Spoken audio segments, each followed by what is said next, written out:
Hello and welcome back to the Cosmic Goddess channel. My name is Fola and I am here today to do a full moon reading for the Sagittarius full moon happening at June 3rd or on June 3rd at 11:42 p.m. Eastern Standard Time. It's going to be happening at 13 degrees of Gemini and Sagittarius. And when I was meditating on it earlier, all I kept hearing is turning information into knowledge, turning knowledge into wisdom. So it's going to be an illuminating time to think about what we believe in, where we want to go, what we truly know in this world, and how that creates the world around us, how we can use the information that we have gathered over time to build our own personal belief system.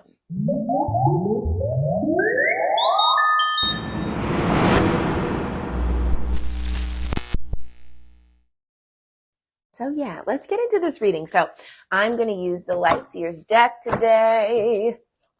All right, I'm going to take the Light Seers deck out of, out of retirement, right? I'm going to pull 3 cards. One is going to be the overall energy.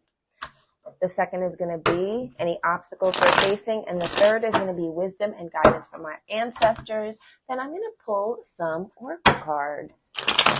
Let me do it upside down. I don't know why, but it always seems to work better when I'm shuffling upside down. So yeah, there we go. Look, maybe it's because I've shuffled the other way for so long that the cards want to go back to equilibrium. Not sure. All right. I can't believe it's June already. It's like this year is just flying by. Spirit, ancestors, guides. What does the collective need to know for June 3rd for the Sag full moon, for the energies going on? I would also like to note that we just had the North Node conjuncting Jupiter. And for those of you who don't know, Sagittarius is ruled by Jupiter. It is a very expansive, abundant, optimistic sign. Yeah? And so that energy from June 1st with the North Node conjunction is kind of spilling over into this full moon as well. Jupiter is getting a lot of play, which means we are going to be wanting more. We're going to want to expand. We're going to want to talk to people, travel. We're going to want to do the things that we want, but to the extreme, to like the utmost, the max. So it's important during these times to not overdo it, not to overload yourself, but also to be very optimistic about the future, but also practical. And I love that the Taurus energy from Jupiter is very practical. So it's like balancing out that fire energy from Sag. Spirits, ancestors, guides, what does the collective need to know about the Sag full moon?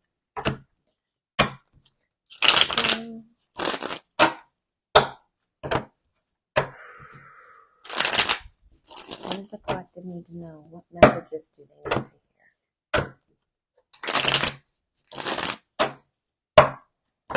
Last one. Ooh. All right. Whoa, King of Pentacles reversed. I'm hearing stubborn energy. Is this the first card? Yeah, it is. Here, let me show it to you. King of Pentacles upright, looks like that. He's very jovial. And reversed, he can be thinking about wealth too much, attaching everything to money, being over materialistic. But I am hearing stubborn. And that is another Sag trait. Because the Sag energy is about wisdom and knowledge, the reversal of that isn't like, I don't know anything. It's, I know everything. I know it all. It is so stubborn that it doesn't want to hear other people, which also, taking the sun in Gemini, the sun in Gemini is very open and wants to listen to all perspectives. And in its shadow, it wants to argue with everybody.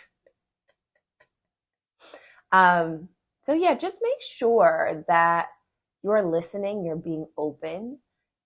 I know that Sagittarius is about, it's the adverse of Gemini, it's not listening to everybody's perspective, but knowing and following your own beliefs. But just make sure that you're not blocking people out. Yeah, you're not going to the rigidity side of it. All right, obstacles. Eight of Wands reverse. Oh my God. Oh. Sorry, my ice machine is annoying. The Eight of Wands reversed is about overactivity, being overstimulated, a lot of nonsense going on. Interesting. That also falls in line with Gemini traits. Like Gemini loves stimulation. Gemini loves to be around a lot of things. It loves to have a lot of things going on. Wisdom and guidance. Ooh, the wisdom is the High Priestess reverse. This is interesting. The wisdom is telling us that something is going to be revealed to us. Ooh. So yeah, this is a day to be very, very open. Because what you think that you know, there's going to be something that comes in to really blow that house of cards down. This is a day for revelations. A day for disruptions. I'm also hearing like over networking, schmoozing to the utmost, like just being around so many people. Let's pull some more clarifying cards. Let's see, what do I want? All right, I'm going to use my animal spirit. Yay. All right. Spirits, what do we need to know about the Sag full moon? Tell me about the wisdom. Tell me about the High Priestess reverse as the wisdom. Maybe it's telling us to ground ourselves. That's another message of the High Priestess being reversed, is that you're in the clouds and you need to do more grounding. Spirits, ancestors, guides. Oop. I think that's the one. Crow. This is about seeing all. Yes, come on, Crow. Let's read Crow. Crow comes around when there are very important messages that you need to listen to. Spiritually strong, creative, and watchful. The crow has long been a symbol of magic. A crow spiritual. Wow. Okay. Ready? Slow down, Fola. Maybe that's a message for the day, is that it's going to be a day to think more carefully about your words, to slow down. The crow has long been a symbol of magic. A crow personality is drawn to the supernatural and has a gift for seeing the unseen, knowing the unknown. It is said that the crow holds within its mind's eye the three realities, past, present, and future. Crow energy is potent and should only be tapped into when the mind is clear. Yeah, clearing the mind. Look at that. Those with crow tendencies must balance their lives with a healthy diet, joyful friends, and regular self-study. Daily meditation practice will bring it into balance. So this is definitely a day to quiet the mind and slow down. Now I want to pull another clarifying card. I'm going to use my Archetype cards. They are very serious. They will read you down. So just be ready. If you want to get this deck, no sensitivity, all right? But I want to know more about this King of Pentacles reversed. Oh, geez. I want to know more about the King of Pentacles reversed. And so I want a deeper message. I'm going to shuffle these in half because the deck is so big. Ooh. Keep going. All right. This one came out as well. And okay. Okay. So we've got Prince came out first. The light, romantic charm and potential for power. Shadow, attributes, using power for self-aggrandizement. Ciao. That's exactly what the King of Pentacles reversed does do that. I mean, he's no King of Wands reversed, but it is all about power in the sense of financial power. Then we got Advocate. Inspires you to put compassion into action, embracing negative causes or committing to causes for personal gain. Yeah. Oh. Mystic. Revels in intimate union with the divine. Delusional rapport with the divine. Ooh, that sounds like the High Priestess reversed. And Monk/Nun. Selfless devotion and single-minded dedication to spirit. Negative judgment of the physical world. Excess piety.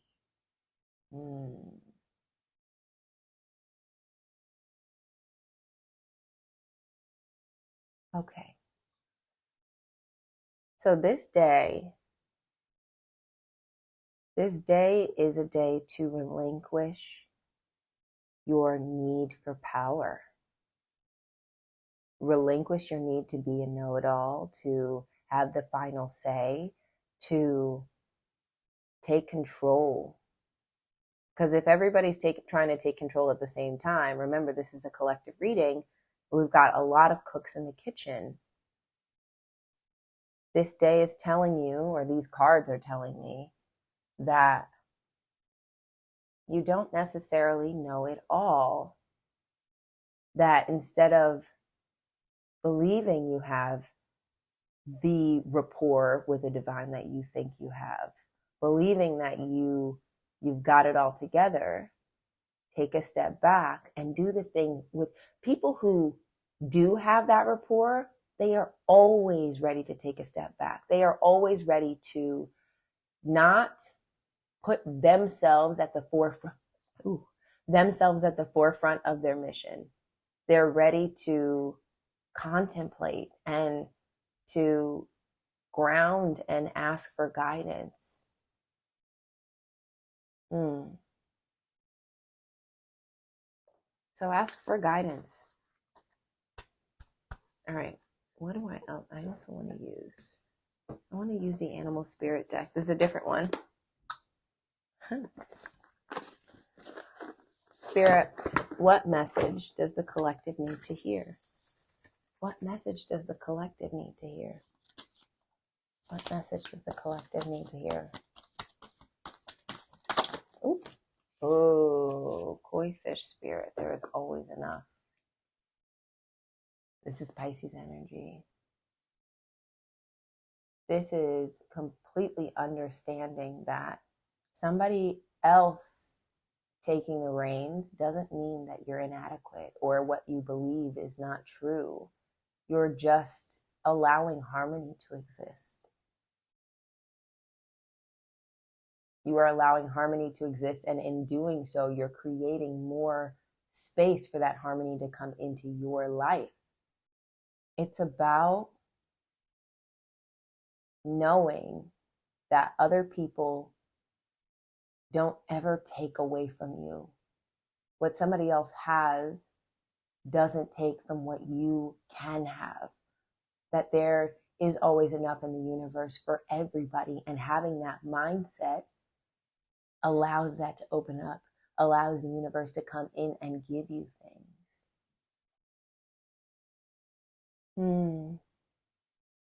I also want to pull from the Daily Crystal Inspiration.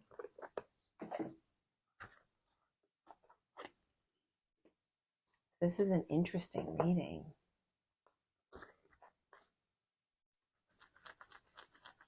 I'm being called to say that the lighter side of Sag, the light attributes of Sagittarius, even though the Sag is full of wisdom, they are full of wisdom because they ingest wisdom. They study it. Like, part of that is not just knowing, it's higher education. You know, it is allowing other people's ideas in. It is having conversation with the intent to not just spew out your thoughts and what you believe, because then you're not actually listening.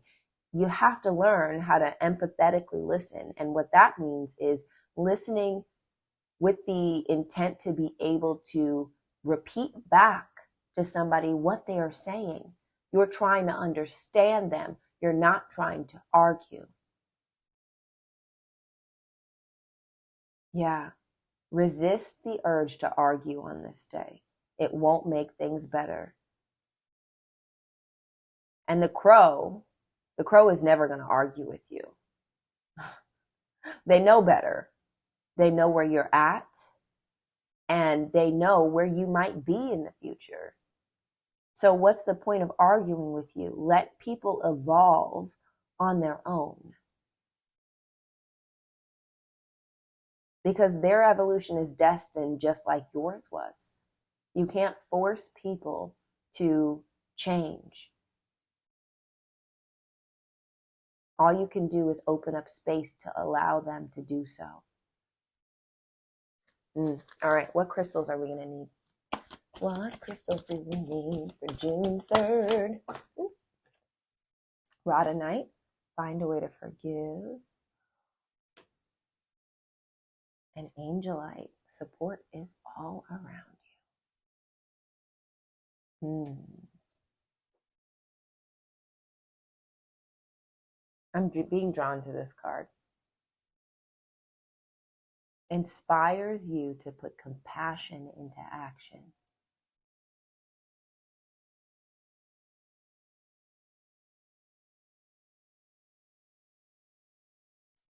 There's a difference between advocacy, truly standing up for others in a compassionate way, and the word that I'm looking for, it's escaping me. I mean, I guess it's fighting for fighting's sake. Try to make sure that you're not just going back and forth with people, that you pick and choose your battles, and that your battle is fought in a peaceful manner.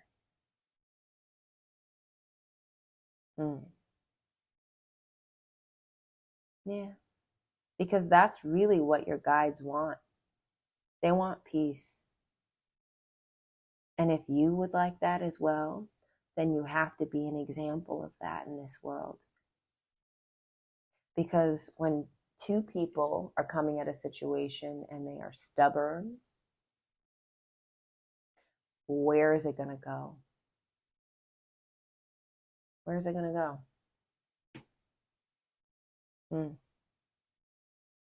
All right. Yeah. Thank you so much for joining me for this Sagittarius full moon reading. I hope you have a lovely full moon. I've got 3 recitals on that day. It's a full moon that's happening in my 10th house of career. Well, it's technically in my 9th house, but it's like right on the cusp of it's literally 13 degrees is where my IC and my midheaven are. So it's like a career ending day for me, which couldn't have planned it out any more succinct, because I'm literally not teaching anymore. I mean, I'm kind of teaching. I'll teach still, but it's not going to be my main source of income or my main focus anymore. And so it is a joyous day, but it will be a little bit of a sad day. And I'm sure at a recital, there's going to be a lot of cooks in the kitchen. So I'm going to take my own advice and fall back. Fall back, find a way to forgive anybody who's a little snippy in the moment, if that happens, and be the support. Be the support. Thank you so much for taking this time out. I hope you have a wonderful Sag full moon. Take care until next time. Bye. Bye now.